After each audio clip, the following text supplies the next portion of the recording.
জামাতের ভূমিধস উত্থান ঠেকানোর জন্য চরমোনা এবং জমিয়ত একটি অনুষ্ঠান করেছেন। সেই অনুষ্ঠানে তারা বক্তব্য দিয়েছেন, জমিয়ত এবং চরমোনা যদি এক হয় তাহলে কওমি অঙ্গন থেকে সাহাবা বিদ্বেষীদের প্রভাব কমাতে পারা যাবে। মানে কওমিতে বর্তমান যে জামাতের প্রতি ঝোঁক, এই ঝোঁক মানে কওমি তরুণরা যে জামাতের প্রতি ঝোঁক বাড়িয়ে দিচ্ছে, এটা কমানোর একমাত্র পন্থা হলো জমিয়ত এবং চরমোনাকে ঐক্য হওয়া। এমন একটি বক্তব্য আমরা সোশ্যাল মিডিয়ায় শুনতে পাচ্ছি।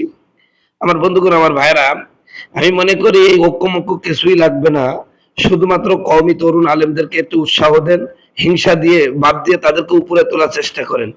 এমনিতেই জামাতের সমস্ত প্রভাব কমে যাবে। জামাতরা যেরকম যারা ট্যালেন্ট তাদেরকে মূল্যায়ন করে, আপনারা কওমি যারা আছে তারা মূল্যায়ন করতে চেষ্টা করেন।